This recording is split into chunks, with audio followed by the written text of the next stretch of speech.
Oromiyaatii fi guyyaan irraa guyyaa uummata namoomaa ta'ee kabajama. Kutaan biyya United States 12 guyyaa har'aa akka guyyaa Columbus'itti kabajuu dhiisanii akka guyyaa namoota ganamaa yookaan indigenous people jedhamanutti kabaju.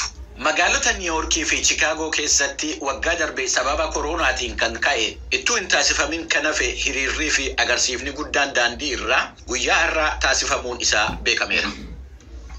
Erga United States Afghanistan baatee gareen Taliban biyyattii deebisee qabatee asii yeroo jalqabaatii fi United States fi Taliban Qatar keessatti wal arganii marii taasisaniiru. Dubbii himaan garee Taliban Swahil Sashin walga'ichaan dura akka jedhanitti walitti dhufeenya dippiloomaasii fooyyessuudhaaf dhimmoottan faayidaa qabeessa ta'an iftoominaan akka ka'an dubbataniiru. Dubbii himaan ministeera dhimma alaa United States Ned Price ibsa dilbata kaleessaa kennaniin akka jedhanitti mariin Taliban wajjin taasifame ifa qabeessaa fi beekumsa irratti kan hundaa'edha jedhaniiru. Taliban hojii isaatiin malee haasaa isaatiin madaalamuu hin qabu kan jedhani Ned Price dhimmi nageenyaa fi shororkeessummaa akkasumas lammiileen United States fi firoottanii Afghaanistaanii baasuu waa'een mirga namoomaa dhimma dubartootaatii fi ijoollee durbaa ijoo marii akka ta'e himaniiru. Yeroo ammaa Afgaanistaan keessatti ijoolleewwan miliyoona 1 ta'an akka balaa beelaatiif saaxilamuuf deemanii United States ibsaa jirti. Walga'iin kun kan jalqabame sanbata darbe magaalaa Dohaa keessatti. Beektonni yookaan ogeessitoonni diinagdee lammiilee United States 3 badhaasa Noobeelii baranaa mo'aniiru. Beektonni kun dhimmi galii gadi aanaa yookaan kaffaltii gadi aanaa hojjettootaa, dhimmi godaantotaa fi barumsaa diinagdee irratti faayidaa inni qabu tilmaamuudhaa fi akkaataa yookaan mala kanaan dura hojiirra oolaa ture karaa saayinsii ammayyaatiin qoratanii waan dhiyeessaniif badhaasa kana akka argachuu danda'anii himameera.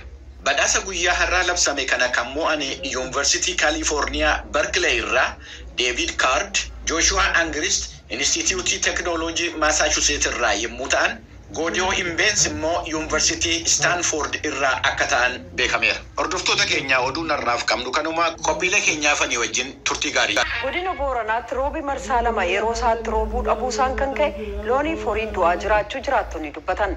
Akka jiraattonni kun jedhanitti haalli kun mul'achuu erga jalqabee ji'a tokko ta'ee jira. Kanaanis loon kumaan lakkaa'aman horsiisee bultoota jalaa du'aniiru jedhan. Waajjirri qabeenya beeladaa ka godina Booranaas haalli kun jiraachuu himee hanga yoonaa loon Booranaa 4,000 ol du'uu mirkaneesse. Galmoo daawwittu gabaase. Ukaaroo Booruu jiraataa godina Booranaa aanaa Areerooti. Waqtii roobaa lamaaf bokkaan Booranatti roobuu dhabuurraa kan hafe bonni loon hedduu ajjeesaa jiraachuu hima. Haalli rooba immoo dabree waqtii tokkotti isa lama waaqni rooba sa'aatii agayyaatii fi sa'aatii bitotteessa kan bokkaa argannaa ammoo suniyyuu akka bakka hunda akka barbaadametti nama guyyaan inni darbettiin walgula bonilleen dheeratiin jira horiin har'ayyuu sa'aatii har'aatti horiin Boorana du'aa jira hongee baay'ee miidhagdi jechuudha. Godin Booranaa naannoo sofa keessuun jira hongeen egaa waqtii wanni haalli qilleensaa waliin fakkaata haalli qilleensaa baay'ee gogaadha laftiin gammoojjiidha horiin baay'ee miidhamettiin huqqatee marri hin jiru aduun ofirri baati bishaan akka barbaadanitti argachuu hin danda'u kanaafuu horiitiif namni baay'ee sadarkaa jajjabar jira baay'ee soda guddoo qabna. Akka Ukaaroo jedhutti fakkeenyaaf Areeroo bakka inni jiraatu qofaatti loon 100 ol du'aniiru. Waan kanaafis qaamni uummataaf tumse hin jiru jedha jiraataan kun. Dr. Qaasim Guyyoo itti gaafatamaa waajjira qabeenya beeladaa kan godina Booranaati. Roobni waqtii lama ka roobuu malee hafuun isaa rakkoo kanaaf ka'umsaa jedhan. 96 akkasuma du'eetiin jira. Ittaan Suudaan ammoo aanaa Areerootii horii 290 du'ee jira. Ittaan see ammoo aanaa Gumshiitii horii 216 du'ee jira. Ittaan see aanaa Abeeloo akkasuma gandoota 2 jira inni yeroo gabaabaa keessatti hin dhufenne yaannaa. Dr. Amina Abdurrahman itti gaafatamtuu eejensii qabeenya beeladaa Oromiyaati. Waajjirri isaanii waan Booranatti mudataa jiru kana quba qabaa jedhu. Bajanni qabeenya mootummaa naannoo Oromiyaa murteesse nyaata beeladaa kan bituu qabu kan murtaa'ee addatti nu qaqqabsiisa. Bittaa mootummaatiin emergensiidhaanis waan ta'u pirosiijarii yookiin hojmaata bittaa mootummaa sana keessa darbuu qaba sana qofa miti. akka biyya keenyaatti walii galatti beekamaa margi gosa nyaata beeladaa keessaa isa kamtu ta'a beelada keessatti hongeedha wajjiniin wal qabatee miidhamu wajjiniin isa jedhu ija ogummaatiin gosti margaallee margillee iddoon inni jiru adda bahuu qaba.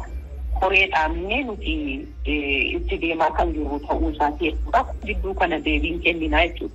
Dooktar Aminaan bittaan margaa kun guyyoota muraasa keessatti akka goolabamu eeranii turtii torbanii keessatti horsiisa bultoota bira ni ga'a jechaan VOA'tti himanii jiran. Gabaasa Sagalee Ameerikaaf Galmuu Daawit Adaamaa. Ennaa fonqolcha mootummaa bara 1987 erga ajjeefamanii kurna sadii booda adeemsi akka laalchaa wixataarraa jalqabee jira. Adeemsa murtii sanaa irratti himatamaa ijoo kataan kan Ivory Coast keessa maadheffatan pirezidaantichi duraanii Blaise Compaoré yakka laalcha sana irratti argaman. Gabaasaa Henry Wilkins Ogwaaduu Gurraa Burkina Fasoorraa ergee jaalannee dhiyeessa.